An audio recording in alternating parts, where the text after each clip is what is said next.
Hi ಎಲ್ರಿಗೂ ಗೌಡ್ರ ಅಡುಗೆ ಚಾನಲ್ಗೆ ಎಲ್ರಿಗೂ ಸ್ವಾಗತ.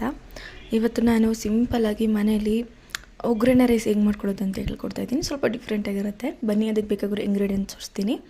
ಇಲ್ಲಿ ನಾನು ಎಣ್ಣೆ ತೊಗೊಂಡಿದ್ದೀನಿ, ಸಾಸಿವೆ, ಉಪ್ಪು, ಹಾಗೆ 2 ಟೇಬಲ್ ಸ್ಪೂನಷ್ಟು ಕಡಲೆಬೇಳೆ ಮತ್ತು 2 ಟೇಬಲ್ ಸ್ಪೂನಷ್ಟು ಕಡಲೆ ಬೀಜ ತೊಗೊಂಡಿದ್ದೀನಿ. ಇಲ್ಲಿ 2 ಕೆಮ್ಮೆಣಸಿನ್ಕಾಯಿ, ಕರಿಬೇವು ಮತ್ತು ಬೆಳ್ಳುಳ್ಳಿ ತೊಗೊಂಡಿದ್ದೀನಿ.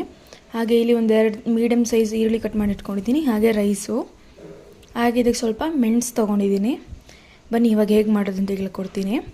ಮೊದಲಿಗೆ ನಾವು ಒಂದು ಬಾಣಲಿ ತೊಗೊಂಡು ಅದಕ್ಕೆ ಸ್ವಲ್ಪ ಎಣ್ಣೆ ಹಾಕ್ಕೊಳ್ಳೋಣ. ಈಗ ನಾವು ಇದಕ್ಕೆ ಎಣ್ಣೆ ಕಾಯಿದ್ಮೇಲೆ ಇದಕ್ಕೆ ನಾವು ಕಡಲೆ ಬೀಜ ಮತ್ತು ಕಡಲೆಬೇಳೆ ತೊಗೊಂಡಿದ್ವಲ್ಲ ಅದನ್ನು ಹುರ್ಕೊಳ್ಳೋಣ ಚೆನ್ನಾಗಿ. ನೋಡಿ ಈ ರೀತಿ ಹುರ್ಕೊಬೇಕು. ಅದನ್ನು ಹೀಗೆ ಹುರ್ಕೊಂಡು ಸ್ವಲ್ಪ ಕಲರ್ ಚೇಂಜ್ ಆಗೋವರೆಗೂ ನೋಡಿ ಈ ರೀತಿ ಕಲರ್ ಚೇಂಜ್ ಆಗಬೇಕು.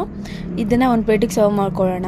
ಈಗ ಅದೇ ಬಾಣಲಿಗೆ ಬೆಳ್ಳುಳ್ಳಿ, ಕರಿಬೇವು ಮತ್ತು ಮೆಣಸಿನ್ಕಾಯಿ ಹಾಕಿ ಹುರ್ಕೊಳ್ಳೋಣ. ಅದನ್ನು ಕೂಡ ಈಗ ಒಂದು ಪ್ಲೇಟ್ಗೆ ಹಾಕ್ಕೊತಾ ಇದ್ದೀನಿ. ಈಗ ಇದನ್ನೆಲ್ಲ ಮಿಕ್ಸಿ ಜಾರ್ಗೆ ಹಾಕ್ಕೊಳ್ಳೋಣ. ಹಾಗೆ ಇದಕ್ಕೆ ನಾನು ಮೆಣಸು ಹಾಕ್ಕೊತಾ ಇದ್ದೀನಿ ತೊಗೊಂಡಿದ್ದು. ಮೆಣಸೆಲ್ಲ ಹಾಕೊಂಡ್ಮೇಲೆ ಸ್ವಲ್ಪ ಆರೋದಕ್ಕೆ ಬಿಟ್ಮೇಲೆ ಈಗ ಅದೇ ಬಾಣಲಿಗೆ ನಾನು ಸ್ವಲ್ಪ ಸಾಸಿವೆ ಹಾಕ್ಕೊತಾ ಇದ್ದೀನಿ. ಹಾಗೆ ಈರುಳ್ಳಿ ಹಾಕ್ಕೊತಾ ಇದ್ದೀನಿ. 2 ಮೀಡಿಯಮ್ ಸೈಜ್ ಈರುಳ್ಳಿ ತೊಗೊಂಡಿದ್ದೆ. ಹಾಗೆ ಇದಕ್ಕೆ ನಾನು ಸ್ವಲ್ಪ ಕರಿಬೇವು ಹಾಕ್ಕೊತಾ ಇದ್ದೀನಿ. ಈಗ ಇದನ್ನು ಚೆನ್ನಾಗಿ ಫ್ರೈ ಮಾಡ್ಕೊಳ್ಳೋಣ ಆಯಿಲಲ್ಲಿ. ಹಾಗೆ ಈಗ ಇದು ಆರಿದೆ, ಇದನ್ನು ರುಬ್ಕೊಳ್ಳೋಣ. ನಾವೀಗ ಪೂರ್ತಿ ನುಣ್ಣಗೆ ರುಬ್ಬಾರ್ದು, ಸ್ವಲ್ಪ ತರಿಯಾಗಿ ರುಬ್ಕೋಬೇಕು. ನೋಡಿ ಈ ರೀತಿ. ಈಗ ಈರುಳ್ಳಿ ಚೆನ್ನಾಗಿ ಫ್ರೈ ಆಗಿದೆ, ಅದಕ್ಕೆ ಸ್ವಲ್ಪ ಸಾಲ್ಟ್ ಹಾಕ್ತಾಯಿದ್ದೀನಿ. ಈಗ ರುಬ್ಬಿಟ್ಕೊಂಡಿದ್ವಲ್ಲ ಆ ಪೌಡರ್ನ ಕೂಡ ಹಾಕೋತಾ ಇದ್ದೀನಿ. ಇದಕ್ಕೆ ಹಾಕ್ಕೊಂಡು ಚೆನ್ನಾಗಿ ಕಲಿಸ್ಕೊಳ್ಳೋಣ. ಸ್ವಲ್ಪ ಇದನ್ನು ಆಯಿಲಲ್ಲಿ ಫ್ರೈ ಮಾಡ್ಕೊಬೇಕು. ಈಗ ಅದು ಫ್ರೈ ಆದಮೇಲೆ ರೈಸ್ ತೊಗೊಂಡಿದ್ವಲ್ಲ, ರೈಸ್ ಮತ್ತು ಸ್ವಲ್ಪ ಸಾಲ್ಟ್ ಹಾಕಿ ಚೆನ್ನಾಗಿ ಕಲಿಸ್ಕೊಬೇಕು. ನೋಡಿ ಈ ರೀತಿ ಪೂರ್ತಿ ಕಲಿಸ್ಕೊಂಡಾದ್ಮೇಲೆ ಇದನ್ನು ನಾನು ಒಂದು ಪ್ಲೇಟಿಗೆ ಸರ್ವ್ ಮಾಡ್ಕೊತಾ ಇದ್ದೀನಿ. ನೋಡಿ ತುಂಬಾ ಚೆನ್ನಾಗಾಗುತ್ತೆ. ನೀವು ಒಂದ್ಸಲ ಮನೇಲಿ ಟ್ರೈ ಮಾಡಿ. ತುಂಬ ಬೇಗನೆ ನೀವು ಮಾಡ್ಕೊಬೋದು.